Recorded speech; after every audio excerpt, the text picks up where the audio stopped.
আমি সংসার করবো না, আমার বাপ মা কি করাইতে পারবো, আপনারা কি করাইতে পারবেন? ইচ্ছা আমার। আপনি টাকা পয়সা খাওয়ার সময় খাইলেন কেন টাকা? টাকা পয়সা তখন আমি তার বলছিলাম, সে আমার পিছু খরচ করছে, এখন আমি তার ডিভোর্স দিয়ে দিব, সে চলে যাবে। সমস্যাই নাই, আপনি সোজাসুজি যে রাস্তা দিয়ে আছেন সেই রাস্তা দিয়ে চলে যাবেন, তাহলে তো কোনো সমস্যা সৃষ্টি হইতে। তুমি আমার যাবা না? না, আমি আপনার লোক যাবো না। আজকে তোমার অবদান তো আমার জন্য, তাই না? কি সমস্যা হয়েছে ভাই, একটু বলেন না।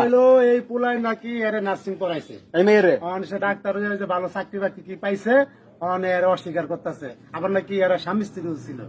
মানে দাঁড়ান, আপনি আসছেন কোথা থেকে? ভাই আমি আসছি থেকে বরিশাল থেকে। বরিশাল থেকে আসছেন শরীয়তপুর? শরীয়তপুর। আচ্ছা, আপনার এখন দাবিটা কি একটু বলেন আমাদের। আমার দাবি হচ্ছে ভাই, এখন আমার বউরে বলেন আমার সাথে যাইতে, আমার সাথে সংসার। আপনার বউ? জি ভাই। বিয়ে শাদী করছেন আপনারা? বিয়ে করছেন? কোর্ট ম্যারেজ ভাই। কোর্ট ম্যারেজ করে বিয়ে করছেন? কতদিন বিয়ে করছেন? বিয়ে করছি ভাই আজকে 4 বছর। 4 বছর বিয়ে করছেন? জি।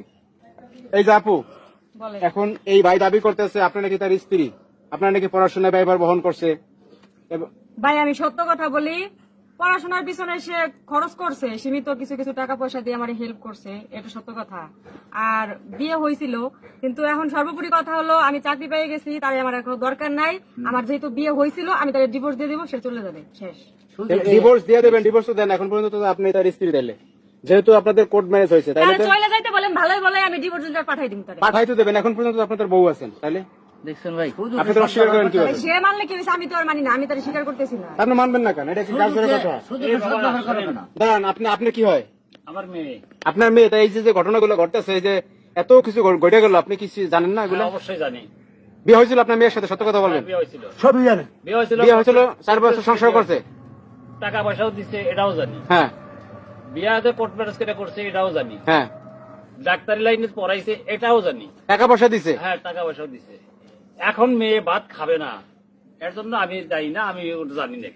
আপনি জানেন নাকি? আপনি গার্জিয়ান, আপনি জানবেন না? যদি না খায়, আমি জোর করে তাকে খাওয়াইতে পারবো?